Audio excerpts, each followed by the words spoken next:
আসসালামু আলাইকুম। বুদ্ধিমত্তার পরিচয় দিয়ে এবার আইসিসির প্রশংসার জোয়ারে বাড়ছেন বাংলাদেশি ওপেনিং ব্যাটার তানজিদ তামিম। গতকালকে বাংলাদেশ নেদারল্যান্ডস ম্যাচে তানজিদ তামিম যখন ব্যাট করছিলেন, মাত্র ম্যাচের 3 ওভারের ঘটনা, বল করছিলেন ডাচ বলার, বলটি অতিরিক্ত বাউন্স ছিল। তানজিদ তামিম বলটি খেলতে গেলেন কিন্তু ঠিকমতো খেলতে পারলেন না। বলটি তার ব্যাটে লেগে চলে গেল তার হেলমেটে গিয়ে বলটি আটকে গেল। তানজিদ তামিম মনে করেছিলেন বলটি চলে গেছে, কিন্তু তিনি পরে চোখ মেলে দেখলেন বলটি তার হেলমেটে আটকে রয়েছে। তৎক্ষণাৎ তিনি এক বুদ্ধিমত্তার পরিচয় দিলেন।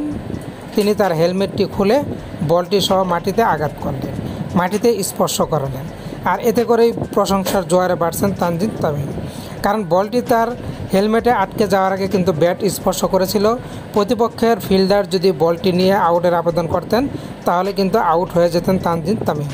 বাংলাদেশ আরও একটি উইকেট হারাতো, কিন্তু তাৎক্ষণিকভাবে তিনি সেই বুদ্ধিটা কাজে লাগালেন। তানজিদ তামিম বললেন, তারা যদি বল নিয়ে আবেদন করতো তাহলে কিন্তু আউট হতাম।